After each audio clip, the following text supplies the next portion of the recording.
Hello, everybody. Well, it is not that funny. Every time we start now, you're just because I wait for you. I'm waiting.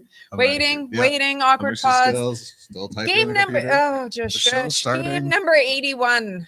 You know, don't get me wrong. I hope the Jets have a lengthy playoff run, but I don't know if I can handle this well into the spring. Long 20. I hope they play 7-game series. Oh, can you even imagine?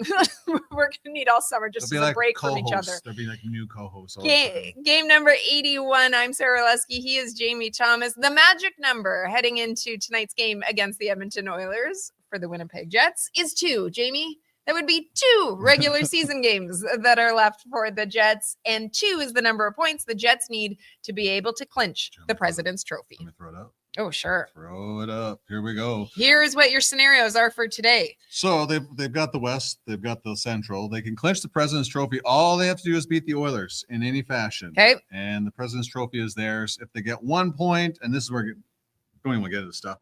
If they get 1 point versus the Oilers and the Capitals lose the Blue Jackets in any fashion, they can win the President's Trophy. Or if the Capitals lose the Blue Jackets in regulation, then the President's Trophy is theirs. Voila.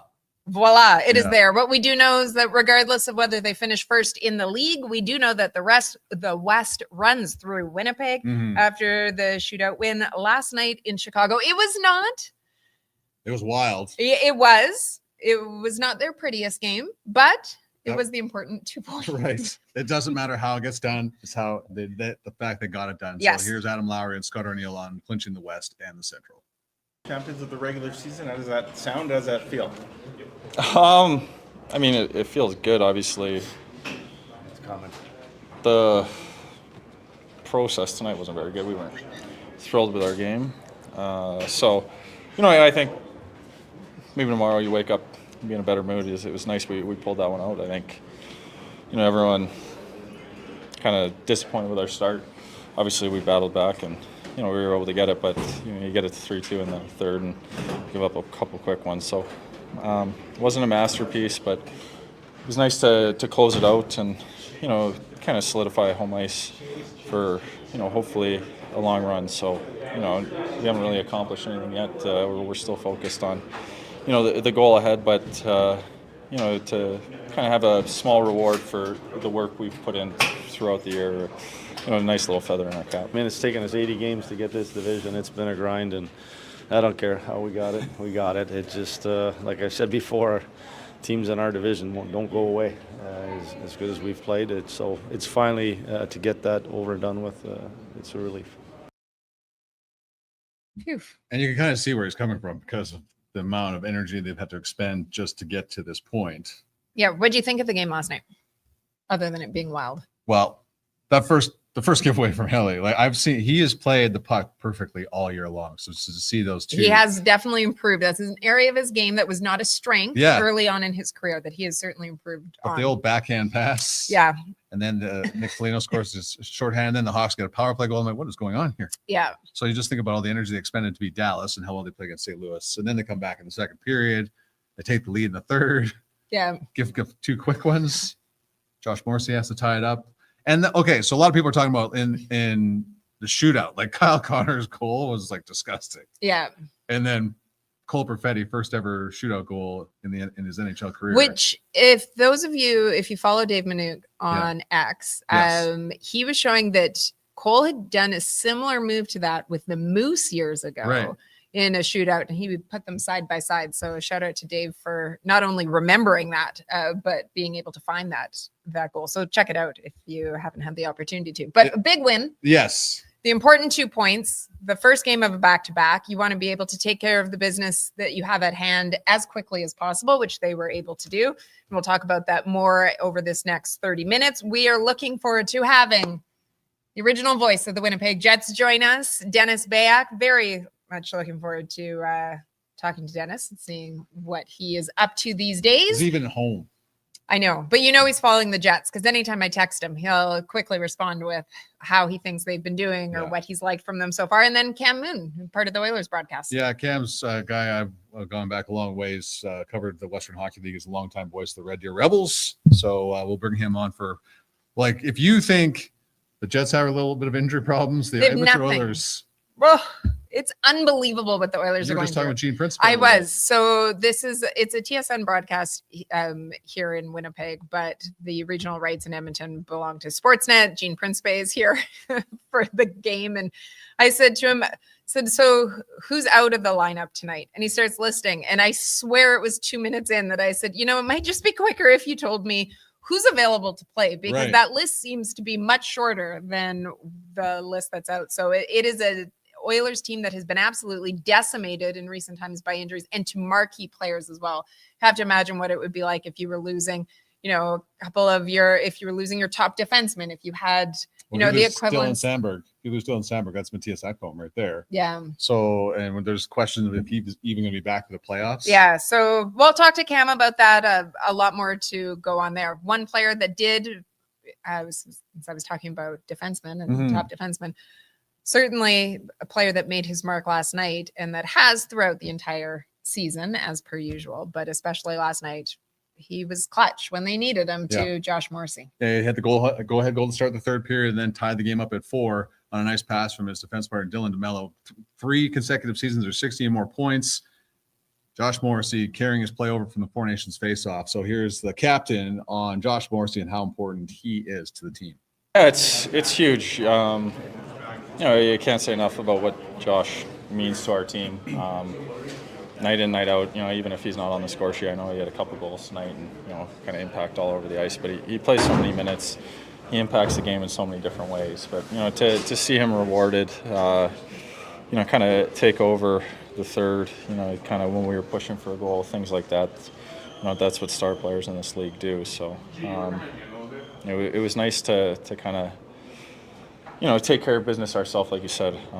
Obviously, we've preached if we take care of the games ahead of us, we'll put ourselves in a good spot. And, fortunately, we were able to do that this week.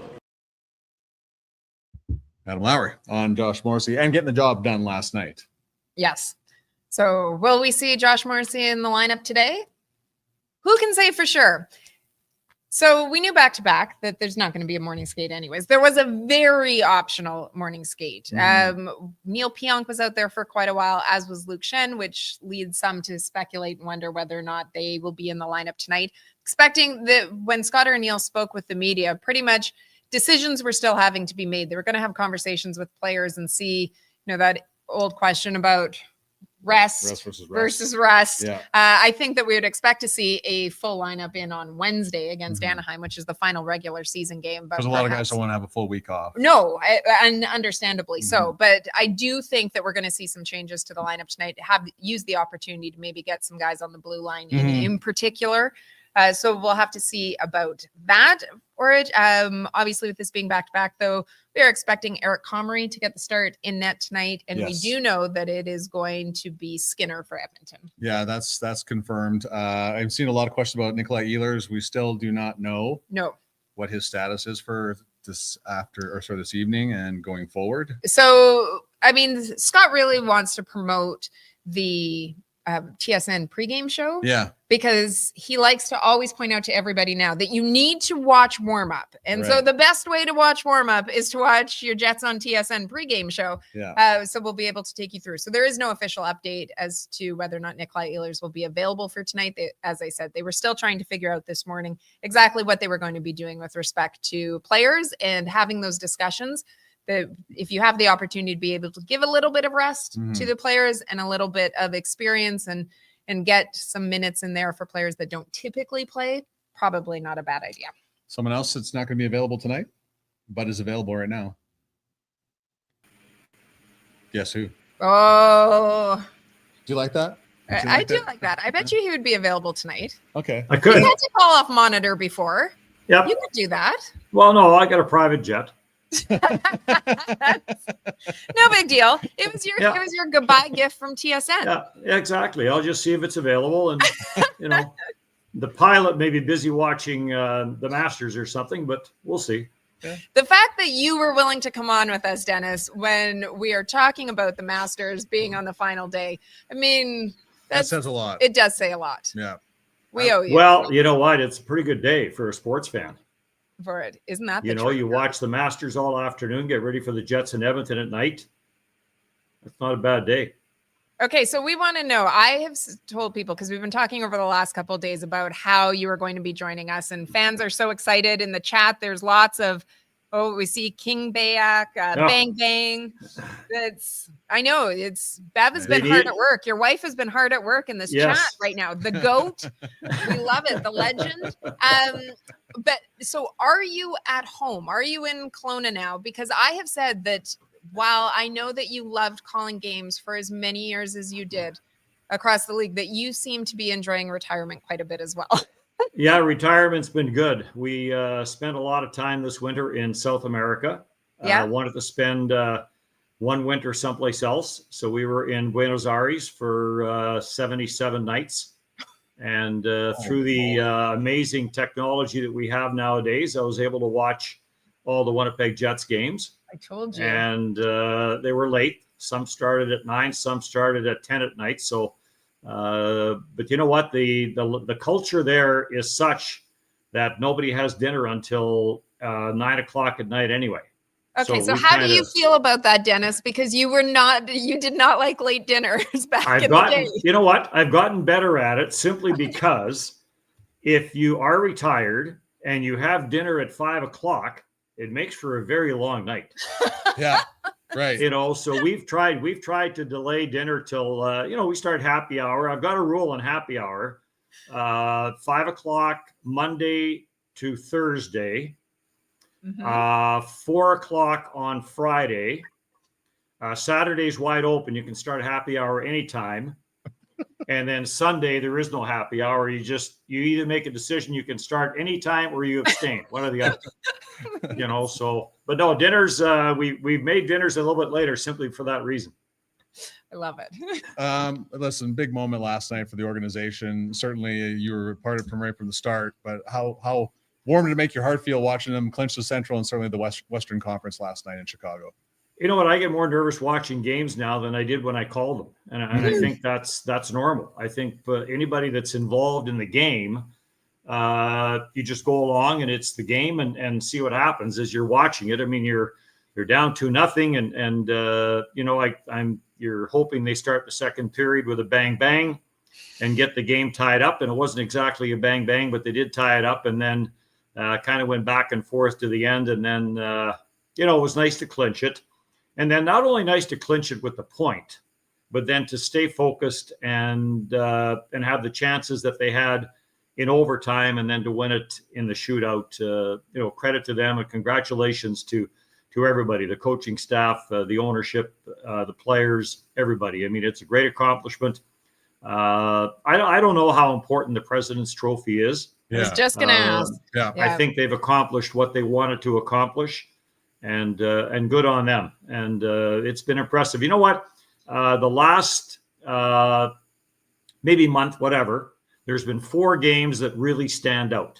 The win over Washington, the win over St. Louis simply because they didn't give the Blues anything. And I'll backtrack a little bit now to the win in Vegas and then the win in Dallas. And they had all the reason in the world to be on this emotional high after the win in Dallas and have trouble getting that back up again for the Chicago game yesterday. And I don't think that was the case when they were down 2-0. I think they still had their chances and everything else. But it was important to finish first in the conference. I'm not sure how important it is to win the President's Trophy, but I'm sure they'd like to. Okay, so is there, when you look at the potential opponents for that first round matchup, obviously nothing's been decided when it comes to the wild card. You could be looking at Minnesota, St. Louis. Calgary still has that outside chance of being able to jump into one of those wild card spots. Is there one that you think would be a better matchup, or it doesn't matter? Financially, Calgary. Because you're paying Canadian dollars versus the US dollars. Yes. I don't know if they would matter.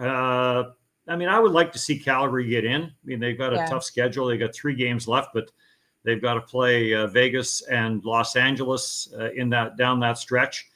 St. Louis is a team that can be a little bit scary, I think, because of their past history and that. Minnesota's kind of got off to the good start, then slowed down. But you know what? If the Jets, and this is going to be cliche-ish, if they play their game, it doesn't really matter who they play.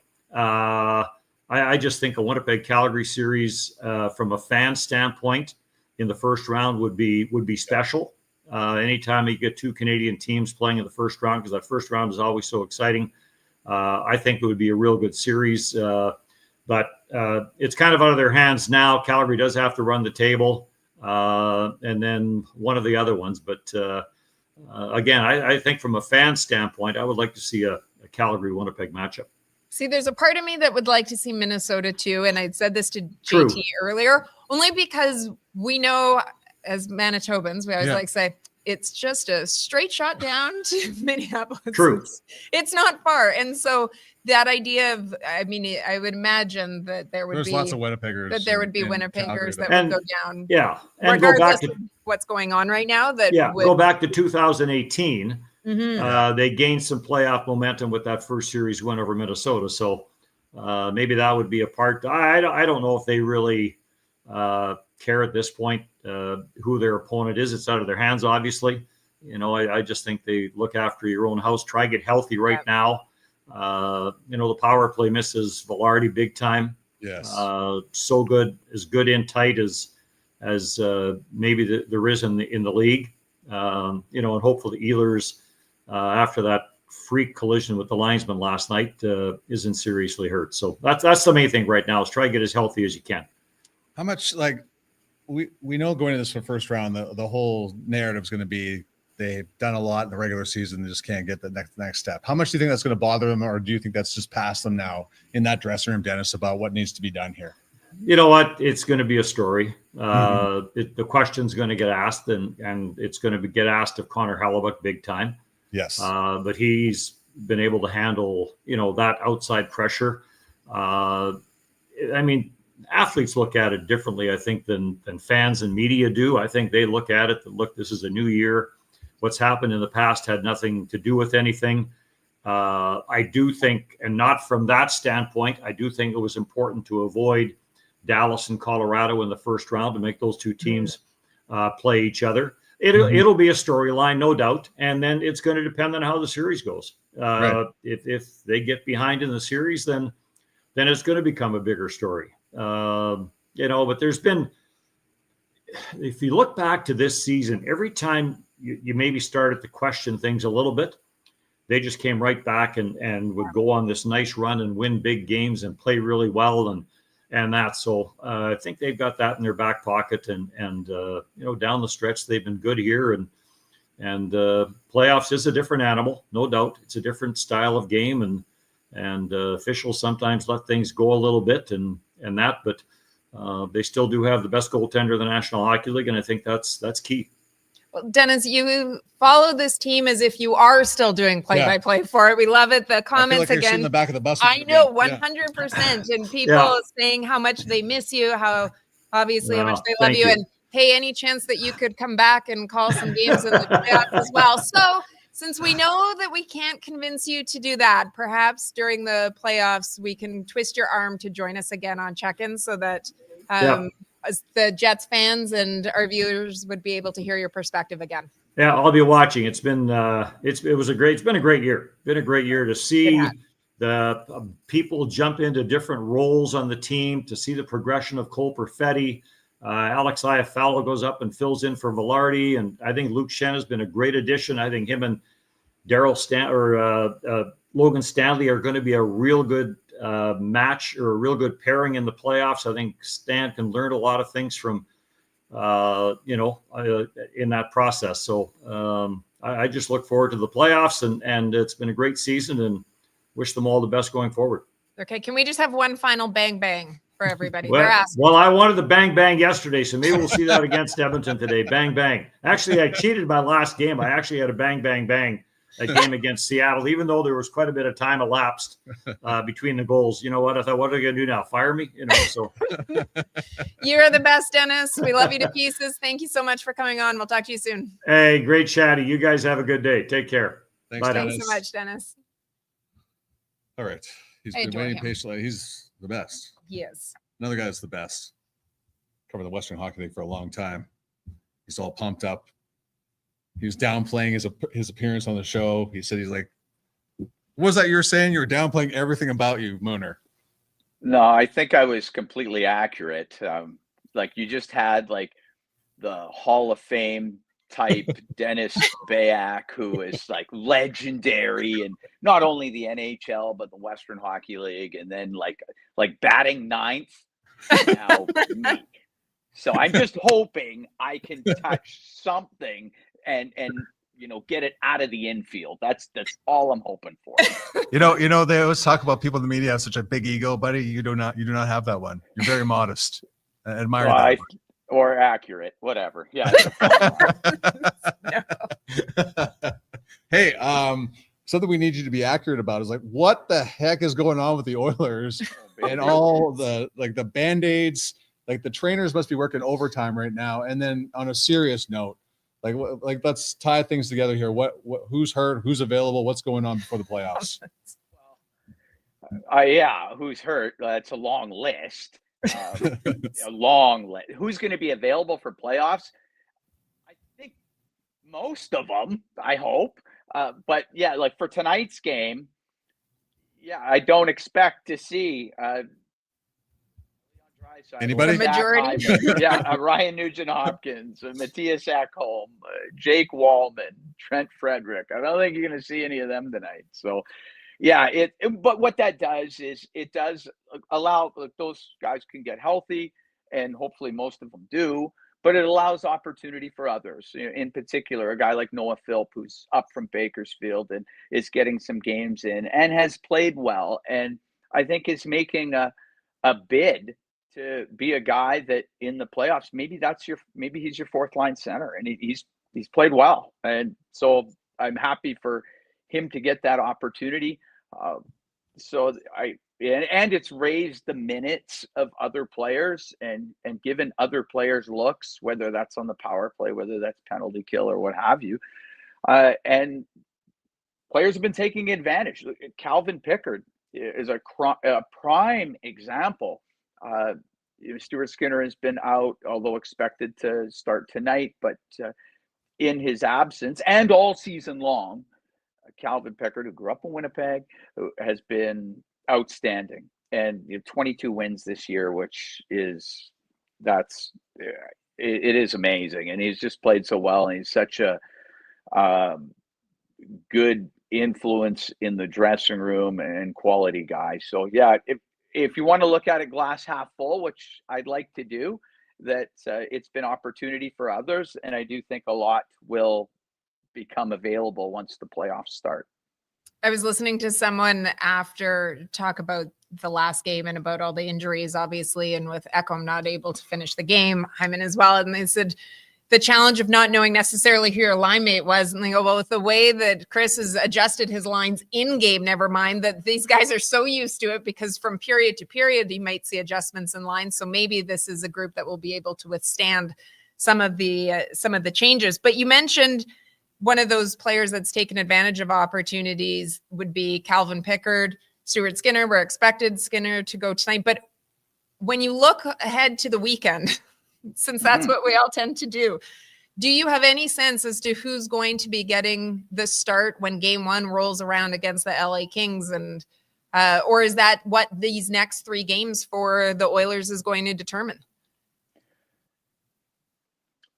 If I was guessing, if I was betting, and I'm not betting, but I would think Stuart Skinner will start the playoffs. However, Calvin Pickard has shown that even last year in the playoffs, the Edmonton Oilers needed to rely on him in the second round against the Vancouver Canucks and come in and play well and help get things going the Edmonton Oilers' way in that series and allow Stuart a couple of games to reset himself, which he's been very good at doing when things have been bumpy. To have Calvin come in, play some games, Stuart does a good job of resetting himself and then coming back strong. So I would think Stuart Skinner starts in goal when the playoffs get going against Los Angeles. But I also think that if there's a stumble along the way, the coaching staff would be completely confident in throwing Calvin Pickard in there because of the body of work that he has done since coming up. Last year, it was in November when he came up, and everyone was expecting he'd be up for a couple of weeks and then back down to Bakersfield. But things didn't come around for Jack Campbell the way anyone would have liked. And Calvin Pickard took advantage of the opportunity. Again, the window is usually pretty small, and he was able to bust through that window and create that opportunity for himself, and then has been a great pro all the way through. And this year, it's just like he's taken it up another notch. So I think Stewart will start it, but there may be some Calvin Pickard time in there too. Right. It's the LA Kings again. This is what Gary Bettman wanted when he came up with the current playoff format. Sure. The rivalries, is it just like, oh my gosh, it's the Kings again in Edmonton right now? Or do they feel there's that sense of, we know what to do to beat this team? Well, I think it helps that when you play teams in the playoffs, that creates rivalries. It really does. I mean, yes, you have rivalries due to geography. I think of Edmonton, Calgary. I mean, that's always going to be a rivalry just because. But when you play a team this many times, there's about to be 4 years in a row, there's a rivalry there. And you look at this year, and going into it, it's very likely, although it's not 100% that Los Angeles will have home ice. But let's be honest, they're going to have home ice in this. It would completely have to fall off the rails for the Kings to not. And they'll be the higher seed. So I know the Oilers have won 3 in a row, but to me, that has no bearing on this. Yeah. As much as people would like to say, to me, it's a whole new series. The teams are different than they were a year ago, and that makes it different. So I think it's very close, and that should be a lot of fun and should make it good. And the fact that there is that rivalry, it'll be charged up in both rinks. Yes. And that adds to the fun. So, and it's playoffs. You know what it's like. It's playoffs. Can't wait. I love it. It's playoffs. It is. We will have Cam Moon stories from the Western Hockey League another time. Sunday is not the time for those types of things. We appreciate you. Now I'm very excited, though. Publicly, it's not the time. Apparently, we have to have you on a Friday or maybe a Saturday. This is the way that JT is making it sound. I know how to sell. That's how I do. That's my job for a living. Hey, buddy, appreciate the time. Enjoy the call tonight, and we look forward to seeing the Oilers in action in the opening round series against the Kings. Thanks so much, bud. All right, thanks for having me on. Thanks so much, Cam. I did it again. I cut him off. Oh, you are gonna have to send so many apology texts. Oh, yeah. Cam, you can hear me. You're still in there. I apologize for cutting you off. I texted. I texted Grant Clitsome yesterday. Man, I'm so sorry for cutting you off. Okay. I'm talking to my mom. Yeah. Yeah. As we wrap things up here, let's just take you through a couple of notes again for it. So 2 games left in the regular season for the Jets. Both of the games at home starts tonight against the Edmonton Oilers, second game of back-to-back. What's at stake for the Jets tonight? Well, they do have the opportunity to clinch the President's Trophy. They need 2 points. So there's options too with how they can get it regarding the Capitals' success, and the Capitals host Columbus at 5 p.m. Central. So we'll have a sense of it before this game gets going here tonight. But the easiest way, of course, to do it, take care of your own business. Win the game, they need 2 points. That's the magic number. Also at stake, this will not be decided today, but we've discussed this before. The Jennings Trophy still up. They have 10 fewer goals than LA right now. So Jennings Trophy, fewest goals allowed throughout the season. Connor Hellebuck won last year, as did, Lauren Boursois' name wasn't on it. He was part of it. He was part of it. It drives me nuts. You need to play at least 25 games to be able to get your name on it. Eric Comrie will not hit that criteria this year either. 20 tonight, I believe. And a chance to tie a career high with a win tonight over the Oilers. So looking forward to seeing that. We don't know because of no morning skate. We don't know what the lineup is going to look like. We do anticipate at all. But we do anticipate perhaps some players sitting this one out, expecting the full group to be in on Wednesday because you don't want to rest for an entire week. But maybe if you are looking to heal up a few bumps, a little bit of extra help, especially when you're playing on back-to-back nights, would be beneficial. And yes, forget what we're wearing. Yeah. People are excited about the Zamboni. So this is perfectly great to throw the television set when things don't go right. Yeah, actually, that's a good point. You need something like this. You this. can't go viral with this, though. There'll be no broken televisions. If your kids are talking too much, Just buzz the tower with it. the Nice point and that flush, won't even hurt him. Jamie is making, whether it be, I mean, he's wearing jerseys, we've got Zamboni. I am wearing from the line change. I don't know if you can see which direction I need to go. Sweatshirts as well, but there are a variety of different things that are on sale through the Jets Gear store. Customer check it fan out. appreciation for the next 2 games. Looking forward to all of this. And Yeah. don't forget, so Wednesday, game 82, that, oh no, what? So, Thanks, Sarah. And the other guy. Okay, very quickly as we wrap up. Actually, before I go, let's run runway. The final Yes. runway of the regular season debuts leave tonight. without this. First intermission. But you can catch the entire episode on the Jets YouTube channel. This is one of the best ones, and it will get you pumped for the postseason, which starts next weekend. Fires, and he scores! And Nikolai Ehlers did it again. The Winnipeg Jets have now officially clinched the playoffs. No one gave us credit, I think, coming into the season, but we knew what we had. You know, I really believe that we have got a team that can do something special. Connor Hellebuck, he looks like he wants to put his name right back on that Vezina trophy again. When it's all said and done, he's going to go down as one of the greatest goalies of our generation. What motivates you? To win a Stanley Cup, really. That's why we're here. That's why we're all here, and we have a legitimate chance this year. And you know, it's going to be fun.